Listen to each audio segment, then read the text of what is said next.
like it? I love this show. Good. I'm literally obsessed with it. Yes. I've done a trip, so I came to Perth night, Uh-huh. and I booked to come again during the interval. Loads of people are doing that. That's yeah, amazing. crazy. Like literally, my friend was coming up a couple of weeks after and said, I really would go see what should we go? Yeah. And I was like, this. Great. So yeah, I booked it before I even that. left the building. Yes, for this as well. I need one. Hey. So how are you, Mr. Arun? I am really well, thank you. Yeah. Good? Yeah. For like a start of the decade, in really good spirits, good energy. Of course, enjoying yeah. the show Happy right New now. Year. Yeah. Happy New Year. It's not too late to say that, is it? Well, I'll be saying it. I'll say it probably all month. Yeah, because it's like 10 years, so I'm I not. think you'd like to say to people you haven't seen Absolutely. since the year started. How are you? I'm very well, thank you for asking. No worries. What an amazing start of the year for you. Very exciting, yeah. Very lucky. So you've just announced that it's extending. We're booking till October, which is pretty epic. I'm really, really pleased. Thank you. Because I think this show could have gone... Because it was ambitious, wasn't it? Yeah. And it's a big theatre. Yeah, For absolutely. a show of this... That's not been seen before. No. Like, this is not. Especially with your character, which is why I was... Of all the people in and Juliet, you were the first I wanted to talk to. Thank you for reaching out. I think they've been super brave and they've taken a lot of bold risks and it's paid Yeah. off, thankfully. And I think importantly, it's telling so many wonderful and diverse stories, so it's appealing to so many different people. Yeah. Like you have the love story of Lance and Angelique, you have May and Francois' trajectory, then you obviously have Juliet and this female empowerment paired with Anne kind of finding her own voice as well. So all my friends from all different backgrounds are coming and their different characters are really resonating with them, and I think that's Yeah. why it's speaking to so many people, and they're coming repeat offenders, I call it. They're coming back 2-3 times in the space of a month, which is kind of unheard of. Like if I see a show, I think I've maybe seen Jamie 3 times over the span of 3 years, not 3 months. So this show's cool, yeah. But it is a show that, so I've seen it twice now, and it's a show that every time you come, you pick up more out of it. Because there is so much in there, but it doesn't feel like it's overbearing. Good, that's good to hear. Like everything has its place. There's a lot of layers. The team, the Yeah. creative team, the writer especially, has made it so it's so nuanced, and there's so many jokes that maybe you might laugh at first, and then you realise it's so witty, so clever. And even when I read the script, it was a proper page turner for me when I first read it, and it's developed somewhat since. But So you were involved in the very first workshop. yeah, really lucky. Luke Sheppard, the director, called up my agent at the time and was like, "Oh, can I get Aaron in the room? We're getting a group of actors to just read through a script, super confidential, but just to hear it aloud." And this was back in 2017. And as soon as I got in the room, he was like, "Okay, cool. Thanks for coming." It was like a Monday or Tuesday morning. He said, "So this project is using the music of Max and Martin." And instantly I just lost my mind. I was like, "Pardon? What? Sorry?" Because he's a huge hero of mine and has been since I was like maybe 6 or 7. I started like buying CDs myself at like Asda. And yeah, I couldn't believe that he had wanted to develop a musical and use his back catalogue in such a cool way. It's not just a rags to riches pop star story. It's a reimagining of Romeo and Juliet, with Juliet at the forefront, with this incredible array of colourful characters, and there's queer representation. It's amazing, it really is. For David Westbury to write this, I don't think he's getting enough credit. Or, I mean, he is, but in terms of people saying, "Oh my god, it's so good," but I'm like, we need to be celebrating that. This guy has just concocted this after having a concussion. He like came up with the most bonkers idea on paper, but it works. Absolutely. It really works. And you played Romeo in an Yeah. actual legit version. I don't know. Yeah, I mean, it was maybe 5 or 6 years ago now. I don't know where the time's going, but it's wonderful to revisit it in this fresh way. How do you think Shakespeare would feel about this show? That's a good question. I actually think he would like it because Yeah. he was the rock star of his time. Yeah, exactly. Or, I mean, I don't know that for a fact, but that's how I see him. And he kind of very much embodied societal feelings and sentiments. So that's very much what this show is doing. It's kind of reflecting where we are and kind of then pushing it even further. So yeah, I think he'd like it. He'd rock out. He'd love the music for sure. And there's a lot of like Shakespearean isms in the show as well. So it's good. So let's talk more specifically about May. Mm-hmm. You've said before that you felt the responsibility to play this character. Yeah. And how has the response to feedback been? It's been it was a really kind of not tough decision, but I really spoke with the team at length about You're the just aware importance of May. Yeah, because I think it's never been done before in a mainstream musical, like in a commercial way before, on the stage, and there was a big way, big responsibility to kind of illuminate the story in that correct way, well, in what we felt was the correct way, to kind of make sure that May and the gender identity narrative isn't the butt of jokes, it's taken seriously, it has a truthfulness to it, and we really, over the course of the workshops, found what we feel is our right way in terms of the Juliet story to advance that and showcase that and hopefully represent a lot of people. And you know what, every day it's beautiful getting out on stage, being able to sing the songs, get to I'm Not a Girl, share that with an audience who might not have ever heard that Britney song in that way. And the way that it's been orchestrated by Bill Sherman and Dominic Falacaro is amazing. So I genuinely love singing that every night. And then I'm not like massively into social media, but what's so beautiful is seeing like daily messages from people who've come to see the show, and it's really hit them in a way, and that makes it so much worthwhile for me, because there's just an array of people out there who are feeling visible, who are feeling seen, who are feeling heard. So I don't know, as an artist, I feel very, very honoured to kind of have this journey and be able to share it with them and the London audiences and hopefully worldwide audiences one day. That's it, and it feels like it's starting a wave. I mean, Paul Taylor Mills this week announced, as part of MT Fest, 2 new shows. One is a trans-based show called Southern Comfort, and one is another called Works of Art, which again will both feature trans and non-binary actors. And that's brilliant. I mean, you work with Paul Taylor Mills, so you know. Yeah. Well, he's at the forefront of that, and I mean, him and Luke partnered on In the Heights, and I was lucky enough to do the last after that at King's Cross. I think what's so incredible about someone like Luke and David West Reed really fighting for May, and David having the idea of having May as a figment of Anne's imagination, because May wasn't necessary to Anne and Juliet, but they made them necessary. And that's incredible, because now a big show like Anne and Juliet, if it's able to showcase that people like this exist, then it's allowing other shows on the, you know, periphery to kind of be able to shout their voices too. You know, so I'm not saying Anne and Juliet's leading the way, but it's allowing for other shows to come through and other characters to come through.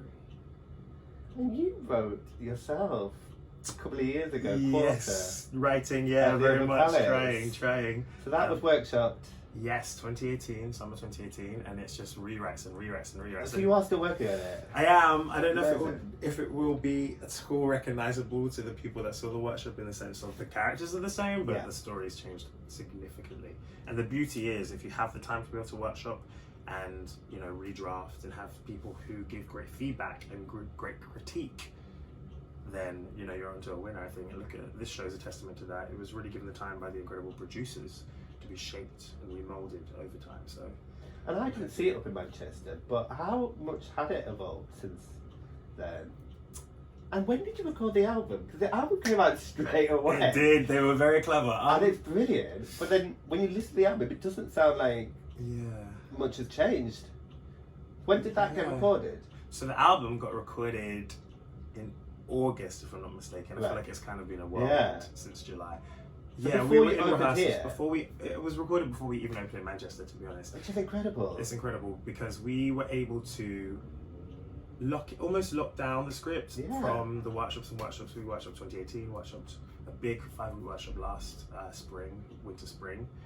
And by that point, they very much knew where the story was going to go and where it stood, and they were very happy with that. So minor tweaks are made, and I mean, even now we get notes all the time, and we're making slight amendments to adjust and make sure the truthfulness and the story is being served, which I love, because as an actor in a long contract, you constantly want to have small elements that keep you focused, keep it sharp, keep it fun, keep you engaged. But the album was a whirlwind. I kind of can't even. It's stunning. It's my go-to album now, especially at the gym. That was the plan. That was especially Confident. That's my anthem. Like, I don't really... Confident and Blow. Okay. Love that. Blow's great. No problem. I feel like Blow's one that people didn't really know about. Like, I mean, I love Kesha, so I've always been a big fan. But a lot of my friends are like, oh, who sings Blow usually? Like Kesha. And now it's kind of, you know, being reimagined and broadened the horizons to a wider audience. Especially that scene. And obviously Jordan's entrance. There were some spectacular moments in this show. When they said in the workshop he was going to fly in, I don't think we quite computed how incredible that moment would be, especially to end an act. To bring arguably a huge player into the mix. Like, that just doesn't really happen. I know you have a Motor Mouth coming near the end of Act 1 in Hairspray, and it does happen, and it's a trope that does happen, but the way that it's done, after everything that's kind of preceded it as well, with Shakespeare coming up the track, I don't want to say too much for those that haven't seen it, but yeah, Jordan's epic in the moment. It's really cool. He's living his best rockstar life, for sure. And that leads us perfectly onto the... So this is a stellar cast. Thank you. And it's a nice varied cast. You've got a lot of big Western names already, and then some people coming through. And it's such a brilliant platform for everybody involved. Yeah. Shout out Stuart, casting director. Yeah. I think he's done a formidable, incredible job. It's almost like he's assembled the Avengers. Like you said, old, new. We've got some legends like Melanie, Barrie, David Bedella, Oliver Tompsett, Cassidy, Janson. So like they're kind of leading at the forefront. And then you have the likes of Miriam-Teak, who is a superstar. Yeah. I'm literally in awe of her. I don't even know how she does it. 8 shows a week. She's unreal. I'm so proud of her. Who understudies her, and she performs. To fill those shoes is, a testament to her talent as well. So I feel like every single person, Rian, Kirsty, like the play, Twan, I mean, they're unreal. What's it like for you to be in that mix? Do you ever like stop and go? All the time. I'm always in the wings, because actually I have quite a nice track, May's track, that is kind of front-footed, front-loaded in Act 1, and then Act 2 I have time to kind of immerse myself with the players and just watching the wings sometimes. So sometimes I'll just stand and watch Kieran or Carrie on stage, just everyone. Yeah. I don't think... I've worked with... This is 10 years now, next month, that I've been a working actor, and I'm very grateful for that, but I don't think I've been in a company who are so strong across the board. They're giving you full-out vocals, full-out choreography, acting every single day. And I think it stems from the fact that they're also invested in the story and the show, and they're so passionate. Like, don't get me wrong, it's incredible when shows come over from Broadway or they transfer from other venues. Chichester's incredible. I mean, it's made so many amazing, successful shows that have come to the West End, Singing in the Rain and whatnot. And even The Crucible with Jamie and whatnot. But this is homegrown. I call it like a transatlantic hybrid because it's Canadian, American, it's British, and it's really got, I think it really embodies Luke's spirit as well on stage. And I think, like I said about Stu, assembling people who are so strong across the board, bringing different talents, that I'm constantly learning. And even the warm-ups every day, I love them because I don't get to dance that much in the show, and it's something that not necessarily I miss, but then I make sure that I tick that box in warm-up, and I'm like really like trying to muck in and keep cool because they're incredible. They call me like pop and lock, and I'm so clueless when it comes to that. So I'm constantly trying to stretch myself, you know? You know how to pop and lock. I can attempt to. Let's talk about In the Heights. Dude, there's a bit of pop and locking in that. I love that show, and I still. So that was directed by Luke. Yes. Went on to direct. So that's how our paths crossed, and I'm very grateful because I think that's pretty much why I'm here, to be honest. I did that 2016. Bedella. I mean, Bedella. He's amazing. And he's such a. I don't think people realize how. I mean, in this show, they're seeing how funny he is now, but he's hilarious. He's so funny. And it's lovely to be reunited with him. And actually in Heights, we shared a dressing room, so I make sure I pop down and see him pretty much every day or every interval, just because we don't have a lot of on-stage time, and our kind of tracks are doing this backstage. So, but we make sure we check in. He's such a good egg. That's a stunning show as well, isn't it? But, I mean, yeah, I'm reunited with Jocasta as well, who plays Lady Capulet in this show, and she is a superstar. So being able to do a really long contract with her this time around is incredible. She's one of my best friends, and I feel like you're very lucky. It's very rare if you're able to cross paths with someone who means so much to you, and to be able to create and originate a show with someone who I want to be with for the rest of my life, you know, and I'm sharing this memory with her. You can't write that. Very, very lucky. Are you looking forward to seeing the film? I mean, the trailer looks incredible. For me, you've said this in another interview that you started out as an actor first and foremost, and you love TV and film. Yes, absolutely. Good. You've done your research. So yeah, I actually fell into musical theatre, which might be, I don't know, sometimes people are like, oh, it's so annoying to hear, but no, I just love challenges, and I love singing, I love music. And this is actually the perfect epitome or emblem kind of what I do, in terms of it marries my love of music and love of like story, because it's so story-led. But yeah, the In the Heights film looks pretty iconic, to be honest. I'm quite funny with musical movies because I feel like they should, if they're going to put them on screen, I want it to be reimagined, and that trailer actually looks magical. Like, kudos to the team. I've not even seen the film and I'm already excited. So, but when you look at your own personal trajectory, when you said you had incredible 10 years and some incredible shows within that, in the future, would you like to follow the likes of Cynthia Erivo and do these films and kind of fly the flag over there? Cynthia is incredible, like ridiculous. Unreal, like actually unreal. And so well deserved. The success that she's getting. It actually makes me not emotional, but it does make me emotional, but more so out of pride because I know how incredible she is, how much of a hard worker she is. She is so inspiring. We actually first met 10 years ago. My first job at Stratford East, we would have like lunch together. She was working on a project while I was working on a project, and just her aura and energy is beautiful. And that talent is effortless for her, and I know she works so hard to make it look effortless, but that is what is so inspiring. And seeing her go out there, she went to America to do a musical, and look at her now. Yeah. And it's because they've just celebrated who she is, and they see the talent. And what I say about the States, it's not that the grass is greener because I'm a London boy through and through, and I love London. But there, they make stars, and I find often here we'll put stars in shows. And I think we're cottoning on now. Like I look at MTL, Miriam-Teak, and I'm like, we're making a star here. This is great. This is great. Tim Mahendran, we're making a star. He is a comedy genius as Francois. I love him so much. Anything I do with him, I would love to work with him for the rest of my life. But with Cynthia, she is the perfect kind of symbol of that. And I celebrate her success. I always do. Anytime people talk about her, I'm just like, just deserves. She's incredible. Yeah. So I would love to answer your question long-windedly.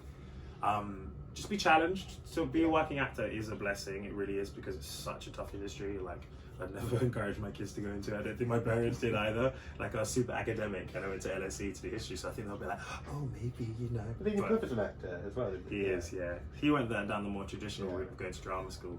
But I just love it. I just really, really love it. Yeah. Are there any roles out there you'd like to have a little stab at? You know, that's a great question. It's one that you think you'd have an answer to, but I never really give it any thought. Like, I didn't know I wanted to play this role until I read it, and then I was like, what? This is amazing. For me, I love things where I can be physical. I like embodying a different energy physically, and because that helps. I also like jumping into accents, because like May's actually kind of in my own accent, which is bizarre for me, because I have to like being American, or I don't know, being different to me, because then innately I feel like I'm playing a character. But sometimes the best characters are the ones that are most truthful and close to you. Anything physical, I don't know, like I love Johnny Depp, and when he's like Edward Scissorhands, that kind of vibe. I look up to Jamie Foxx a lot because he straddles the worlds of music, film. I don't know, I need to have a think about that. But something new and fun, and maybe something evil, naughty, because I'm always like the love interest or the lover or the dreamer. I never really get to be the villain. I played someone quite mean this time last year at the Lyric Hammersmith, and that was quite fun. Yes. That's quite fun. Yeah, so that was with Tyrone, Huntley, wasn't it? Yes. I was talking to him yesterday. I love that boy very much. Yeah. Actually, I want to talk to him about a project. So again, that was a new piece of writing. That was, yeah. Originating new role. Matt and Kelly. You were bad boy in that, weren't you? I was a bit mischievous, but it all came from a place of love. Just the love was put in the wrong place, I think. So going back to Anne Juliet, are there any songs that you wish you could have a go at? In the show? Yeah. Or just Max Martin in general? Well, I think there's most of them in the show already, but there's a few out there. Well, this is the thing. He is such a genius, and I hope this show makes the public realize how talented he is. Yeah. Because I know he's like super chill and super humble, and I love that. But he's so good. I would love to sing Effing Perfect with Mel as a duet, just for fun, because it's like a master. She's amazing. The way that it's being reimagined for the show is kind of this beautiful ballad, and when it comes in the show as well, it's amazing. But just watching her, like sometimes we appear in the wings, Tim would nudge me and be like, watch her. It's just a masterclass in acting. It's incredible. Yeah, and her voice is stupidly good. And also, I love ballads, so maybe I'd love to try That's the Way It Is. I've never sung some Celine, so that would be cool. Oh. You know, a duet with Cassidy. I'm not sure. And Ollie, actually, I always tell him, I'm like, I feel like May and Shakespeare should have a duet. I used to say to him, I was like, why doesn't like Shakespeare consult May, you know? Or like when Shakespeare's encouraging May to bump into Francois, there should be a moment where they just sing. Because I mean, who doesn't want to sing? Exactly. He's a legend. His voice is like butter. It's silly. It's so easy for him. It just comes out, and it's so tuneful and gorgeous and rich, and like you said, yeah, like butter, very sweet. Have you got any plans to do any solo shows? Me? No, I don't actually. Would you? No, I was talking to Geordie about his. How do you feel about it? Would you be a bit scared about doing it, or? For me, it's like, I love singing when I'm a character. Yeah, but to be yourself. And I love singing things I've written, but I don't know how good I would be. I'm not very personable and like, oh hi. I've seen concerts and they're always so seamless. Like I went to my friend Sandra Marvin's and I just loved it. And she's so affable and funny and she's got all these little anecdotes. I'm not good for that. I just ramble. So if someone doesn't tell me like what to say or sing, I would just talk and it would be 3.5 hours long. So maybe not. Never say never. Be up for that. Never say never. I think I'd be more inclined to like want to write something and perform that. And I'm also working on like music for me finally, which is exciting. But yeah.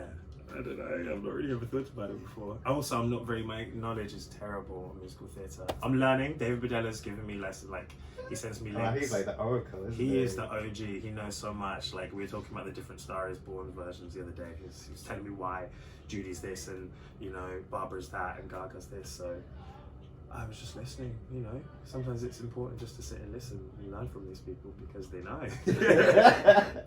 And even though I've not heard anything, I don't know any of the songs from Dear Evan Hansen.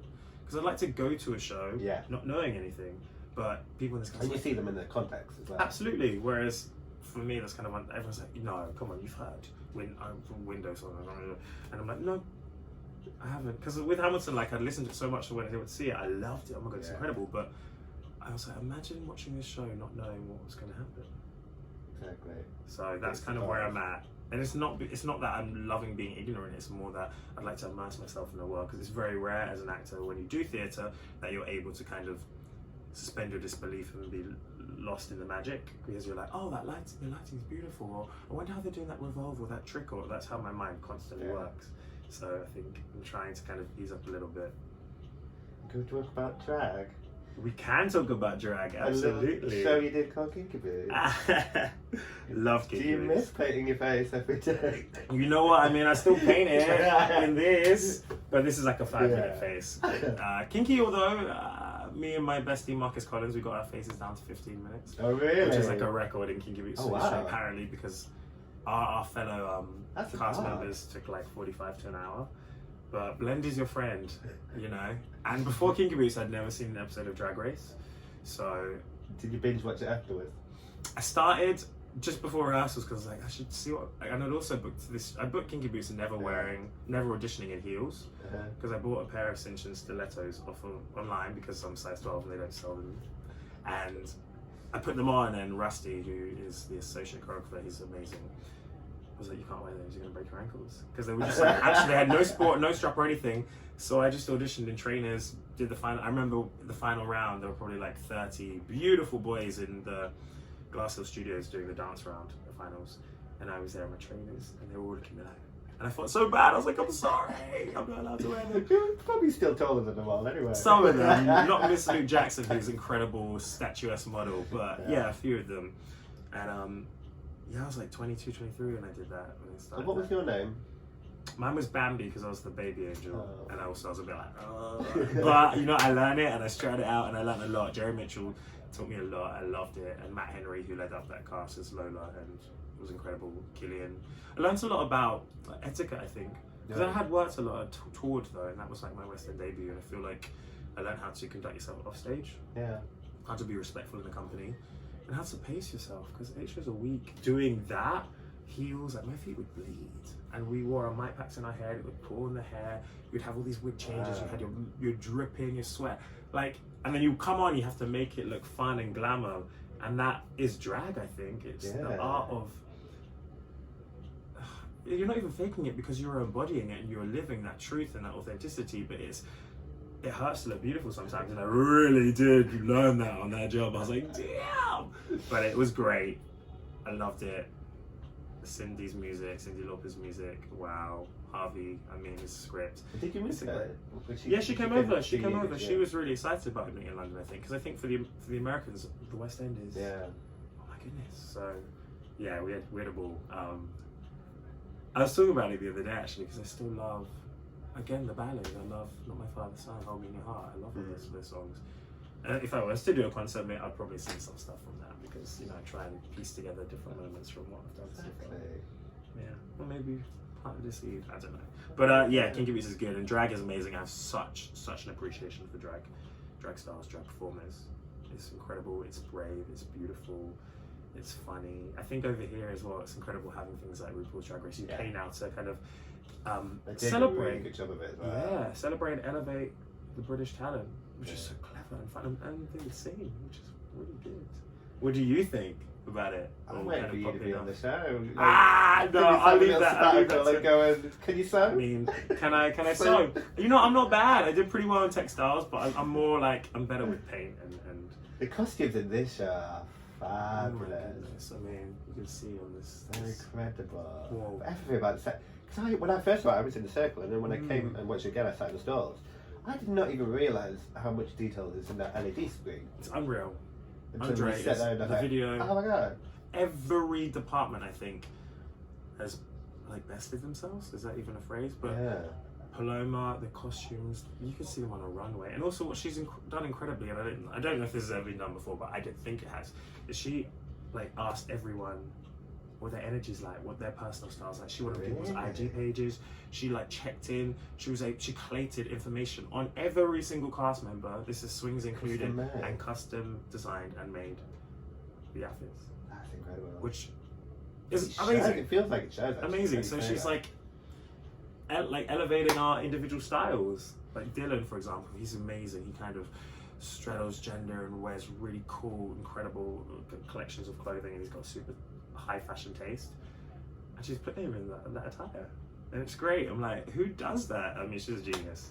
Yeah, and then Sutra's. I mean, Sutra's the one to go to anyway in terms of set design. She's next level. So yeah, we're spoiled. When we saw the model, I couldn't believe it. I was like, what? This wasn't... We saw like images in our workshop, and then we saw the model, and it was just way beyond anything we could comprehend. So it's just like every department, the sound, Gareth owns sound. I mean, he's also the one to go to. He's amazing. So we literally they have the best of the best working on the show, and I really do feel like that's why. And how many nominations for What's on Stage? 13, which is a lucky number, I say. Like history making, they've never had that before. It's epic, it really is. It's very cool. And you know, what's special about that is that it's fan voted, so people have actually gone out, and we were open like a few weeks at that point, so they actually went out and really, you know, supported our show, which is wonderful. And speaks volumes, you know, to the fact that it is really, really Have you got to perform at the What's on Stage? The Evening Standards? Yeah. MTL again, Miriam-Teak singing Raw incredibly, and she's been doing the circuit since last summer. She was doing Pride, she did Manchester. She's amazing, she really is. Yeah. Exciting, and I think the best is yet to come. Hopefully. I hope so. I really hope it did well. I was really pleased when I came. I came on a Saturday evening and it was sold out. Oh, great! Yeah. And it's great to see that people are getting behind it and taking it. I think it's the power of word of mouth as well, because, like I said earlier, on paper, people will be like, "Oh, Romeo and Juliet, but Juliet doesn't die. What if ... With pop music, I don't. Okay. Oh, I think I know what this will be, and it's like you lure people in, but actually. I think jukebox musical can be have a bit of a connotation and some people can see it. But this is far more than that. It's like, thank you. And also, hopefully, we're redefining what jukebox means, because it shouldn't be a pejorative or a negative thing. I've always celebrated jukebox musicals, because why can't they still be just as great as an original, you know, musical? Because it's still amazing music, right? Yeah. So for me, I've always been a big advocate of just new shows and new theatre and putting something on, and I never frown upon. I think there's a new wave of putting films, converting them into musicals. I'm like, great, cool. Theatre's theatre. Let's just keep making good theatre. So I'm not like one of those. Oh no, it must be, you know. I think audiences are starting to come around to it as well. I think that's what is really encouraging. What are you most excited for that's coming, or that you think might be coming, or that you I want Prince of Egypt next month. Let's see what that is. Yeah, because I know a lot of work's coming to that. I mean, the cast as well look incredible in the team. I love Sean Cheeseman, so I'm excited to see the choreography. Yeah. Let's just quickly talk about this little bit. This is iconic. It is brilliant. As a young gay man, you must have grown up. Attitude's iconic. It's an incredible, incredible and you're in competition. it. I know, to feel, I mean, like, How does that feel? It feels amazing. Yeah, it just kind of happened very organically. Yeah. And it's amazing to be able to illuminate the show and illuminate May and you know, talk about. I never really talk about myself, which is weird. I know I'm always the friend who checks in with other people, and I'm almost like a therapist to my friends. So when Tim came over and interviewed me, it was weird just me like rambling about it, which I'm doing now, just like rambling. I'm like, this is kind of cool and fun, and it was really lovely. It's beautiful. I love Attitude. Yeah, it's a brilliant magazine. You should be really proud. Thank you very much. Yeah, it feels cool. I'm gonna let you go and get on with your pre-show prep. Hey, yeah, I'm gonna play some tunes, get some food because I love my food, and get that face on. Absolutely. Thank you so much for coming. Thank you. Honestly, it's been a pleasure. I appreciate it. Can't wait to see it again. Yes. When are you next in? I don't know, because I really want to see Alex play Romeo. I mean, which I love Jordan. He's like yeah. been friends for years, but Alex is a good mate. Well, that's what the beauty as well. Like the covers, the understudies have been allowed freedom to find because it's a new show. I saw Ivan play Shakespeare, and I was like, I mean, he's legendary. He's like 15 West End credits. He's ridiculous. This is what I mean about the cast. Everyone is and so then he goes on and is like, you nailed that, didn't you? And you see his lines as well. Yeah. Unreal. Okay. Unreal. Yeah. Just keep coming back. Every month. Every week. Yeah. I can't get a ticket now, it's all selling out. You know what? It's great. This is a very full. I have to queue up for a day. Yes. Good. Thank you. Thank you very much. Good to see you.